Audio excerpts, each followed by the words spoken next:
Good afternoon. This is Olga Tamanova. Welcome at the Media Center Ukraine Ukrinform, the 9th year of the war and 232nd day since the full-scale invasion of the Russian aggressor to our land. I would like to thank everyone who tells the world the truth about our fight for our freedom. Today, our team prepared for you such press events. At 1:30, Serhiy Haidai will join us. He's the head of Luhansk Oblast Military Administration, and we will talk about the situation in Luhansk. We will talk about the security and humanitarian situation as of right now. 12 p.m., we will have an online discussion with Dmytro Zhivitsky. He's the head of Sumy Regional Military Administration. We will talk about Sumy Oblast and the situation there. And at 1 p.m., we will have Mykola Lukashuk. He's the head of Dnipropetrovsk Regional Council. We will talk about the aftermath of shelling in Dnipropetrovsk Oblast. And now I'd like to present you our speaker. This is Olena Shuliak. She's the member of the parliament and the head of Servant of the People, Sluha Narodu political party. We will talk, despite everything, about the reform and rebuilding of our country. Olena, the floor is yours. Good afternoon.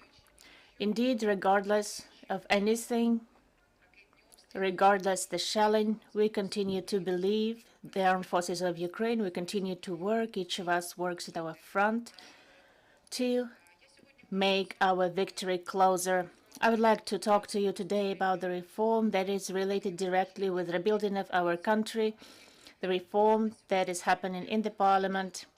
I would like to point out 4 different processes as of today that have certain relation to how our country, Ukraine, will look a new and modernized country after we win the war.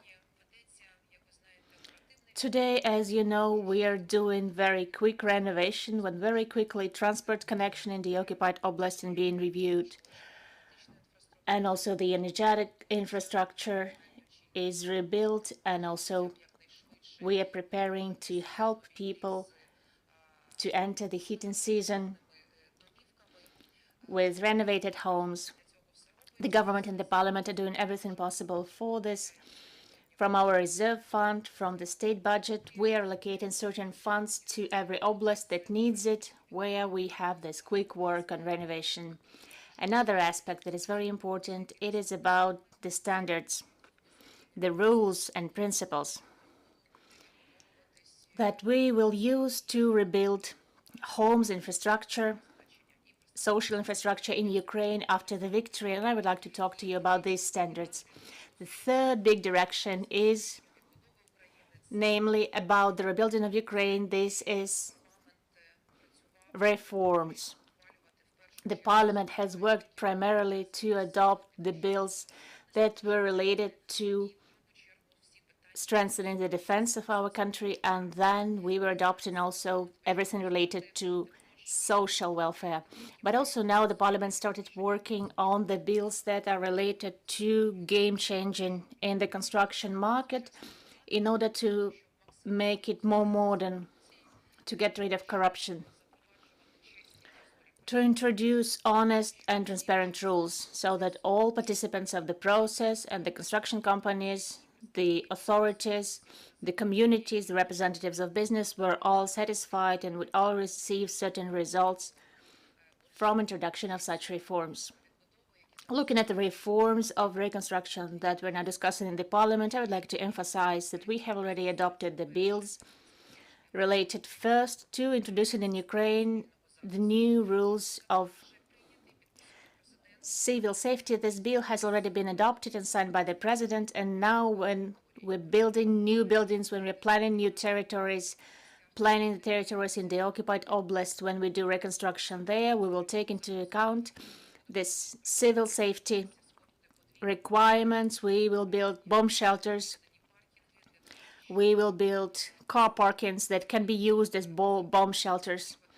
So this double-used infrastructure in order to provide as much safety as possible with this wild neighbor that we have. Together with the Ministry of Regional Development, we are studying the experience of Israel, Finland, Switzerland, those countries that have done certain work on this, that have achieved certain things in this sphere, and we hope that the Ministry of Regional Development will provide for public discussion the new construction norms that will be related to this new bill. The second issue that we have already viewed in the Parliament as part of Euro integration bills is a draft law on energy effectiveness.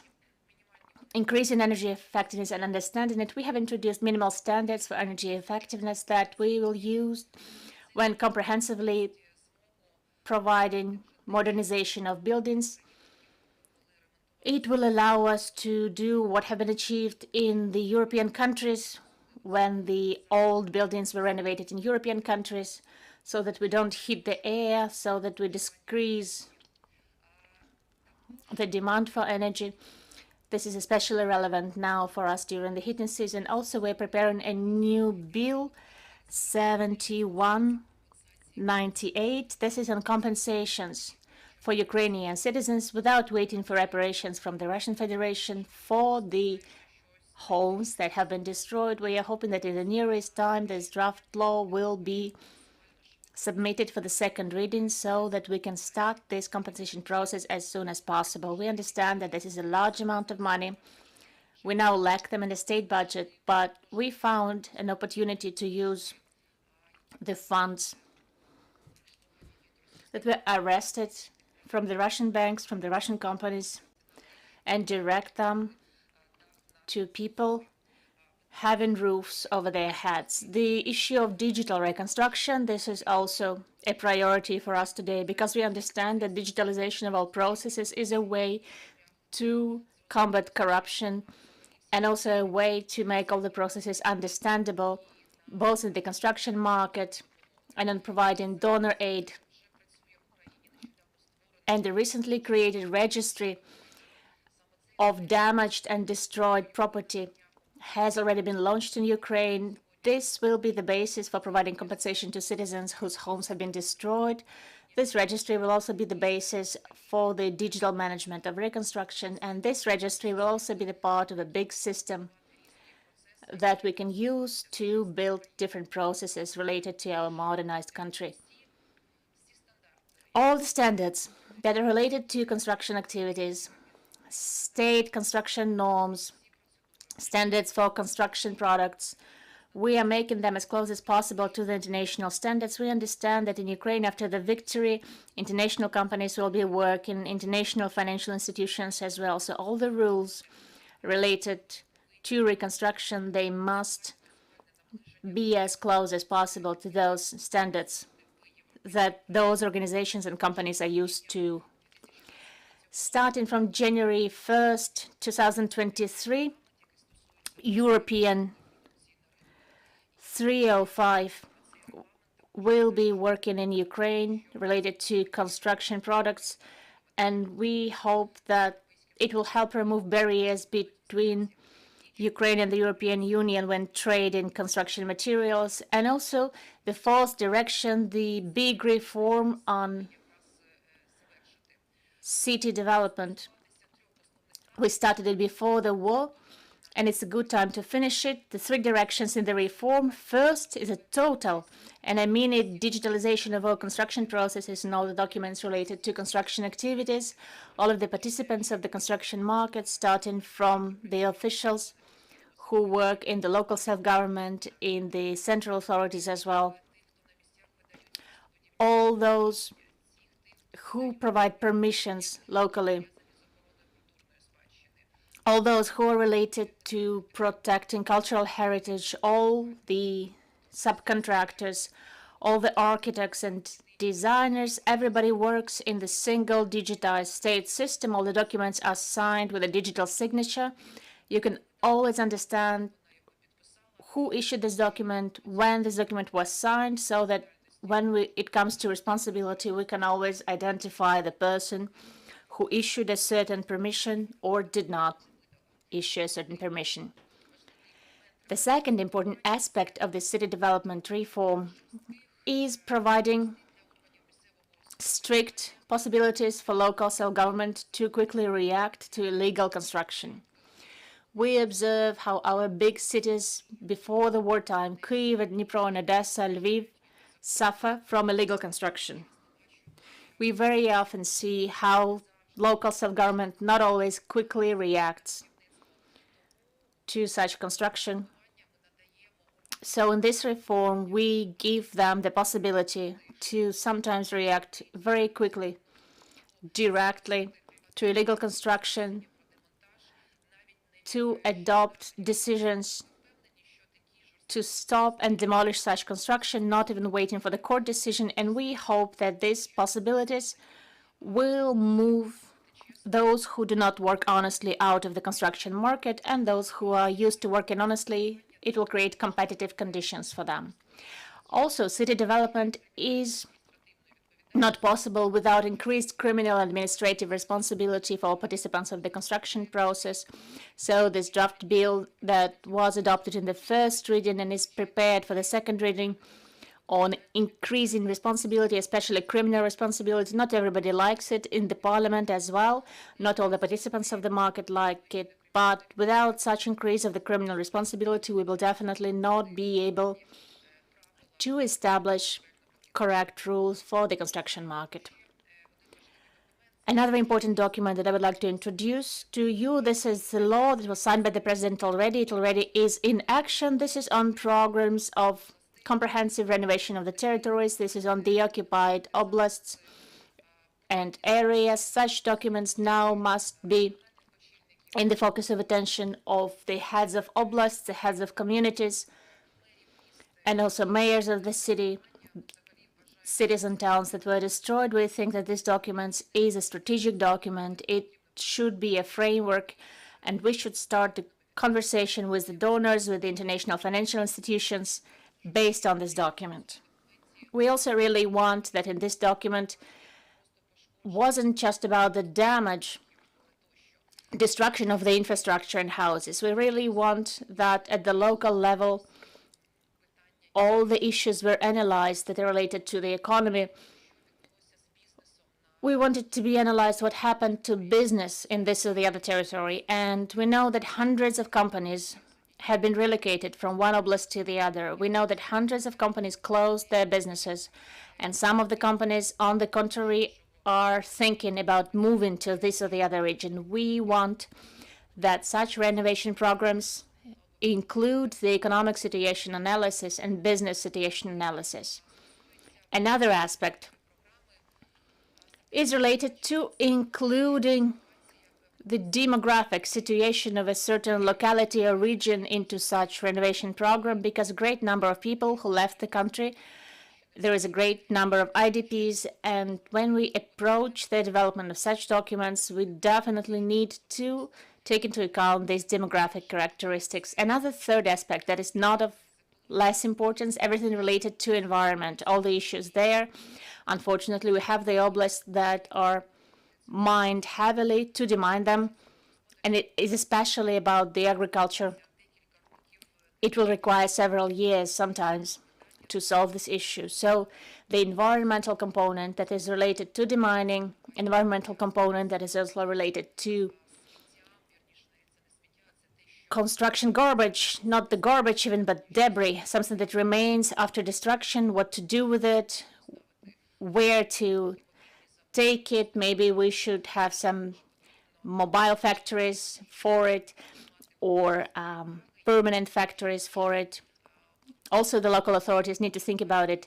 In Bucha district only, there is 2 million tons of debris. This document of the program of comprehensive renovation will definitely be adopted and developed by the local authorities. There will be also public discussion of it, and it will be adopted at the corresponding sessions of local authorities. We are now expecting our oblasts, the occupied Zhytomyr, Chernihiv, Kyiv, Sumy, definitely Kharkiv oblasts. We expect them to meticulously work on developing such documents, because this will be a roadmap both for our international partners and their communities and the representatives of local and international business. This is why I talk about this document a lot, to emphasize it and to draw your attention to it. The Registry of Damaged and Destroyed Property is a part of our digitized renovation. As you know, through DIA and through administrative centers, there have been almost 300,000 applications submitted by citizens who inform about their destroyed or damaged property. This is more than 19 million square meters. As of right now, we understand that the real number of damage and destruction will be higher because not everybody had the opportunity to come back home and to document their destruction.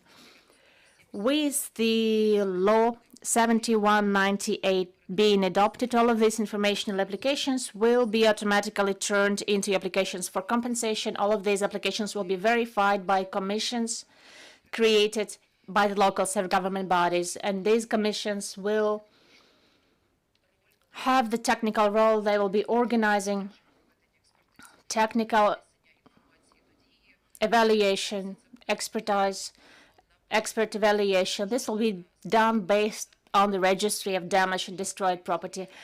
All of the acts of such evaluation, all of the decisions made by the local self-government, all of the money that was allocated for renovation, and all the compensations that will be provided through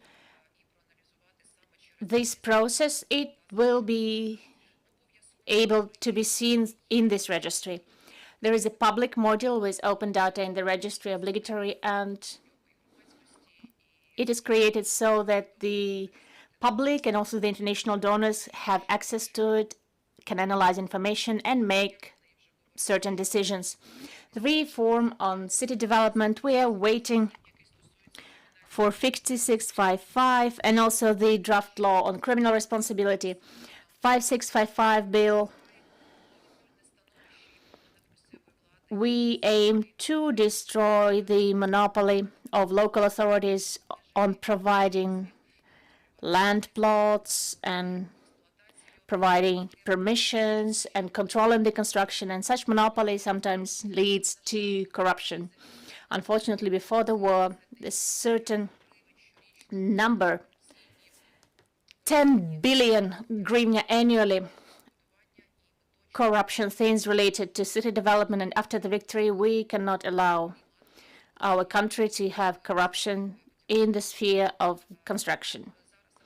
So now we're actively preparing 5655 bill for the second reading.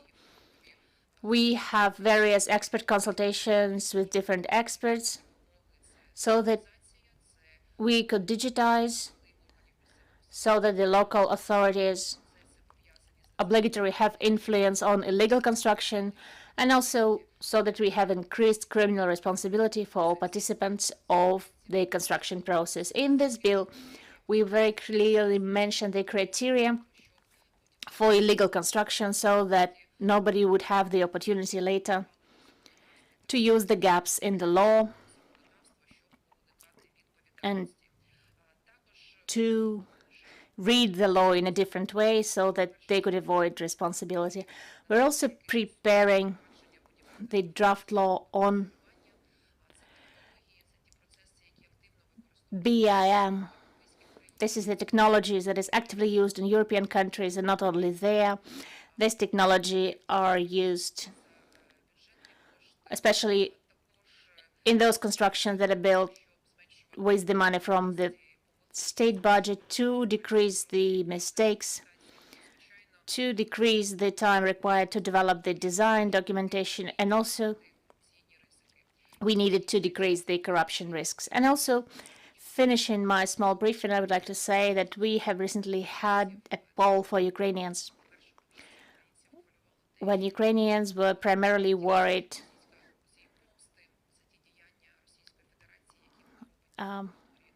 about revenge to the Russian Federation for what they're doing in the territory of our country. And the second thing is that Ukrainians really want to have no corruption in our country after the victory. So all of our renovation reforms, they aim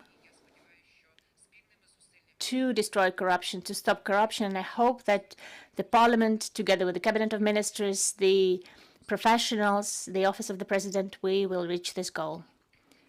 Thank you. Olena, thanks to the effective counteroffensive of our armed forces, we have many liberated territories, and number one problem for them is the renovation of critical infrastructure. We understand that, we see that. We very often usually hear that it is impossible to do quickly because design documentation, preparing it takes a lot of time. Is this component also included in this renovation plan? Design documentation, great that you're asking, because this project documentation, design documentation, especially when renovation is required of critical infrastructure, it is important that these documents are present because we knew that they were on paper before. We know that we are talking about temporarily occupied territories, that some documents were destroyed, some documents are impossible to be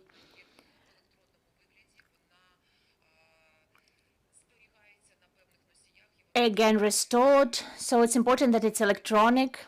It is important that it can be saved somewhere electronically so that we could work on it and also introduce changes to it if there is need.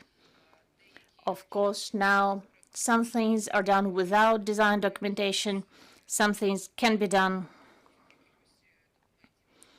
based on some working documents related to design, but now there's the issue of speed. When we're talking about restoring infrastructure, the issue of speed is the most important to us because we see how much energy infrastructure was destroyed and how quickly we managed several days, and we don't have these problems and the tension that could have been present if, for instance, there was no electricity at homes. Dear colleagues, your question, please. Good afternoon, Yulia Gadina, Ukrinform. I have a question on state budget. The project of the state budget for 2023, how well is it prepared for the second reading? And there's also information that it will be adopted in October. Will this be successful in October? And how much of the state budget do you plan to allocate for renovating the damaged or destroyed objects of infrastructure? Thank you for your question. The work is being done. We have recently, just a week ago, have adopted the first reading of the budget. The Minister of Finance presented it in the Parliament. We call this budget the budget of victory because over 50% of the budget, more than 1 trillion hryvnia, is the money that will be spent on increasing the defense of our country. The second is social sphere, 432 billion. And this also will be allocated for paying pension payments, social welfare payments, a great amount of money for the IDPs and the problems that they are facing. Also, over than 100 billion for healthcare and education each, and those 1,200 amendments were submitted to these budgets. They were not yet taken into account. Part of it was taken into account already, but we do understand that primarily this is money for defense, and then everything else goes. Talking of the amount of money that we're planning for renovation and reconstruction, we have a draft bill 8027, and this draft bill talks about creating of the fund to fight the consequences of the military aggression of the Russian Federation, and this fund will be filled by the money that were arrested from Russian companies, Russian banks. There's certain money that can already be put into this fund. This is more than 19 billion hryvnia. So this is the last day to submit amendments to this bill. We are submitting amendments to use most of this money this year, if we manage to pass 7198 this year and also next year, to use this money for the compensation for damaged and destroyed property. I would like to remind that we are now financing damaged property from the reserve fund because administrations are asking for money as much as possible. The government works on this. Not always we can do the renovation quickly because there are some bureaucratic things. We need to organize a commission, have a technical evaluation, find the professionals, produce certain acts, insert certain data, but then again, our oblast heads are trying to make this process as quick as possible.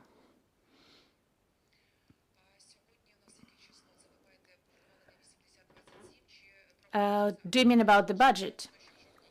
I don't think that the budget will be passed in October. There's a certain procedure. The first reading has already happened. We are preparing for the second reading. Dear colleagues, are there any more questions? No more questions. Oh, there is a question. А ви мені перекладете?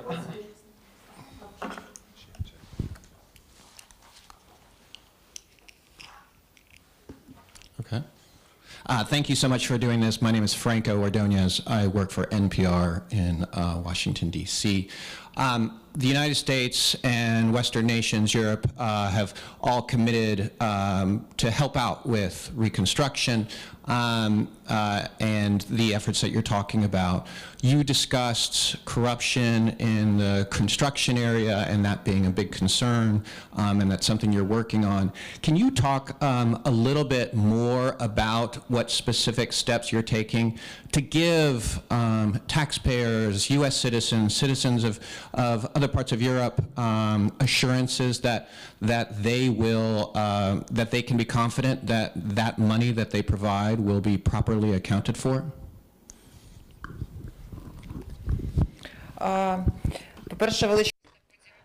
First of all, I would like to thank the United States and everybody who helps Ukraine in different processes of renovation, not only physical renovation, not only the funds that they are providing, but also by supporting the reforms that we are implementing in Ukraine.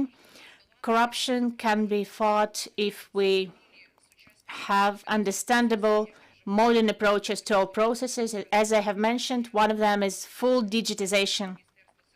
So Ukrainian Ministry for Digital Transformation, headed by Mikhailo Fedorev, he's one of the most progressive ministers, I would like to say, in Europe, but probably even in the entire world, because the digital instruments that are now being implemented in Ukraine, they are namely the step to fight corruption.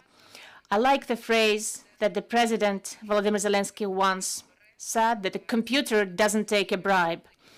And it is really so. So if we remove the officials, people from issuing documents, making subjective decisions, if these processes are as automatic as possible, and if we work through electronic systems, and by the way, if we talk about the construction sphere, it really has some lacks when it comes to corruption. But this is one of the first spheres in Ukraine that the Ministry of Digital Transformation is working on for 3 years now. With the help of the international partners, we have introduced the single digital system related to construction, and this system corresponds with dozens of different registries, and this system will also be working and correspond together with the registry of damaged and destroyed property. And we think that digitization of all processes, this is the first step. And also there will be a public model of this system when by every object you can check what happened, what money was allocated, how the renovation is happening. Then we'll be able to forget about corruption. And if we talk about something that also worries us, it also worries the international partner on accountability, on the things that will be rebuilt for various funds. At the level of the parliament, we are ready to create interfaction groups, investigative commissions, temporary commissions to have any kind of parliamentary control so that the renovation processes are as open, as transparent, and as public as possible. Also, let's not forget that the civil society is rather strong in Ukraine, and they're also very meticulously following all the processes on renovation. And the civil society will definitely give no margin for mistake and will not allow this money to be spent wrongly. Our task as the parliamentarians related to all the processes, not only the money allocated for renovation, but all the processes related to construction, is to divide control and overseeing supervision between different authority bodies in Ukraine, because currently the overseeing and controlling bodies are the same. But also we plan to introduce in Ukraine the institution of private controllers that works in the entire world, in the US as well, and in Great Britain and in France, in other European countries.